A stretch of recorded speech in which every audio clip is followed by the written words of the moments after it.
Everyone. In this video, I'm going to discuss the review of the book Master Your Time, Master Your Life. This book is written by Brian Tracy. So, whenever you are reviewing a book or reading a book, you should have some background knowledge about the author or writer, you can say, because this information or the writing style of the author helps you understand the text very clearly in a well manner.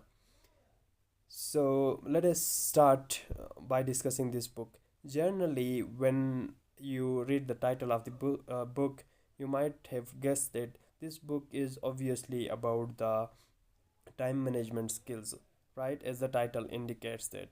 So, title of the book has a significant meaning to the overall theme or the overall summary of the book. Writer has to choose the title after considering what the entire book revolves around. So this book revolves around time management.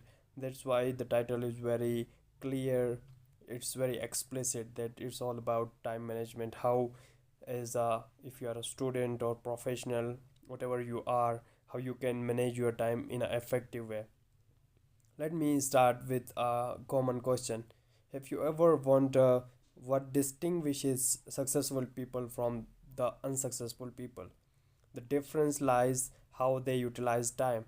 Successful people wisely utilize their time. That's why they are successful. Whereas the other people, unsuccessful people, they have wasted their time. That's why they are unsuccessful. So this is all about time management. Your life decide. So this book delves into how you can manage your time in a effective manner, how to utilize time properly. So this is, again, I can say time management is a skill, obviously we cannot deny it.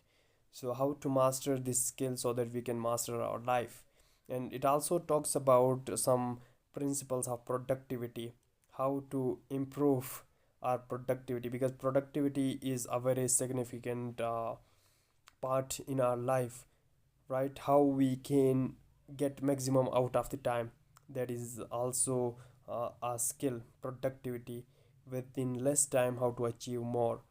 So Brian is also discussing that in his book. So let us start.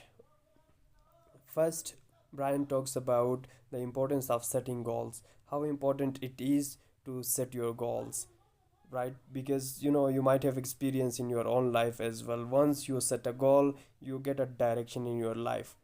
Otherwise you get lost without a purpose, without a goal. Life is a kind of meaningless.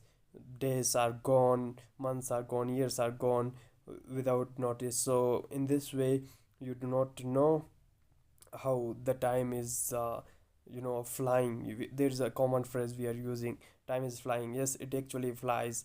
It's very fast, so we have to keep our speed with it, otherwise we will lag behind in life. So here he talks about the power of goal setting, that you should be very clear in your goal, what you want to do with your life, what you are actually passionate about, and what you want to do. First you need to define that. If you are not certain, you obviously do nothing and spend your precious time just in useless things. It's like a wind is blowing and it takes you here and there without a purpose.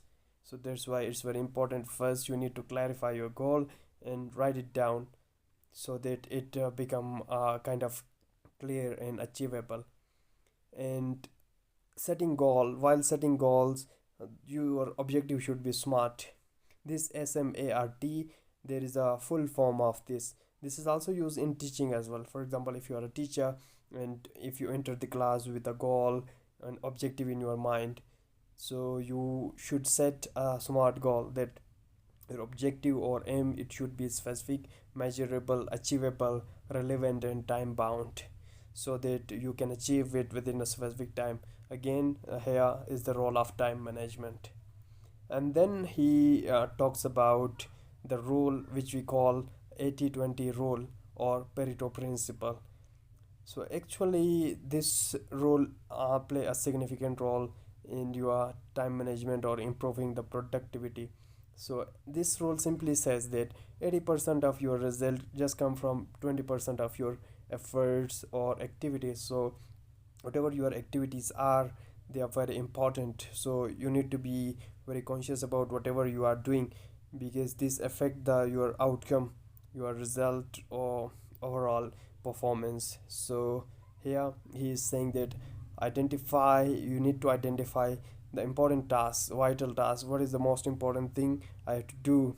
So you can divide it in according to the days. For example, today, what's the important thing I have to do or accomplish? So set a goal for each day as well. Or you should have long term and short term goals as well. So focused on the activities which have impact on your long term goals or high impact actions. And he is also saying that you should have to minimize, means decrease, mitigate the distractions, because nowadays, particularly in the modern world, contemporary world, there are a lot of distractions. Particularly social media proves to be one of the most distractor for students and for professionals as well. We are scrolling on the media and time is wasting, so we are unaware about that. So we need to maximize that. Just keep your phone aside for a while and just focus on your goals. So this is a great distraction. And then the important thing is about the importance of planning. You should have a plan in your mind whatever you are doing, not only in terms of management, in every aspect of life planning is very important. If you are a teacher, you are planning your lessons every day, right? What should I teach in the class, what's my objective, and what do I want to achieve. Same goes with every aspect of your life, whatever profession you are. So you need to plan each day. It will increase your productivity up to 25%. Without a plan, things go haphazardly and you don't have idea what to do. For that purpose, you can make a list of the things, means setting the priorities. What is the most important thing today? So that otherwise, there is another book by the same author that is about Eat That Frog, that is about procrastination. If you procrastinate things, delay things, that won't happen.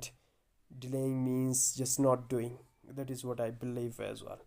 So he's saying that you should allocate 10 to 12 minutes per day to plan your entire day, so that you can improve your productivity. Then he talks about the ABCD method, again setting priorities, that what is the most important thing to do, must do things, then what are the should do things, what are the nice to do things, and what are the things you should delegate, right? Again, setting the priorities. You should be aware about what is the most important thing to do today. So the minor things you can skip out. Often we are getting stuck in many things and activities. For example, if a student delays his study again and again, at the end he finds that uh, it's pile up, right? It pile up and become a burden type of thing. Same goes with other aspects of your life. If you are delaying things, means they become more burden on you and you are not likely to do so. So again, here he talks about procrastination. If you procrastinate, means you are simply not doing it. Delay means not doing. So you should have do the things on the spot right now. Why delay, right? So identify the root causes, that why I am delaying, what's the fear, what's if there is a lack of clarity, or often we are waiting for the perfect moment. There is a quote that don't wait for the perfect moment, grab the opportunity and make it perfect. So there is no such perfect moment in your life. You have to make every moment perfect. So don't wait for the things to get clear. Just start whatever situation you are. So you can break down the things into chunks, so that you can improve your overcome the panic and fear and etc. So 2 minutes rule, he suggested 2 minutes rule, that simply says that it if it takes less than 2 minutes to do it now, don't delay. And then he talks about the importance of focus. Often in this world, in the contemporary world, we are again everybody is facing the issue of focus and concentration. Again, the influence of media is there, social media is there, uh, and it has an influence on small kids as well. Their focus and concentration decrease, and you might have seen this on social media. As compared to your previous videos, now the videos are getting very short, reels, etc. So the attention span, focus and concentration decreases. So you can do a single task at a time, because sometimes the multitasking is not that much beneficial most some occasions.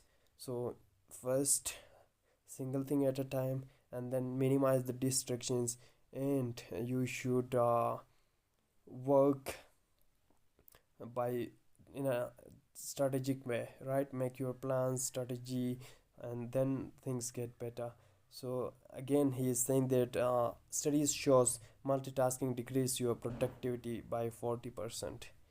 And then Brian, he talks about the value of continuous learning, right?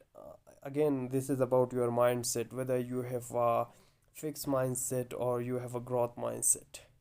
Again, wherever you are in every aspect or any stage of your life, you should have a growth mindset that I have to grow, I have to do more. If I am here at this stage, uh, next month, next year, I have to um, upgrade myself to the next stage. So this is what continuous learning and growth mindset is. So invest in your self improvement day by day. Don't get into the comfort zone and don't say that I'm comfortable here, I don't need of improvement. No, in every stage there is always room for improvement, and we can always do more. Read books, you can attend seminars, any activity that lead to or that enhance your help you out in your reaching the long-term goals. And stay updated with the time. You know, those who like behind in the modern world, they just like behind forever, and time is flying, you know. And lastly, we will sum up the entire book that setting goals is very important, overcome the procrastination, and invest in lifelong learning. There is the key to success. So thank you for watching this video. Stay tuned for the upcoming videos. I'll review many books, literature, language, and all this stuff you can find on my channel. Thank you.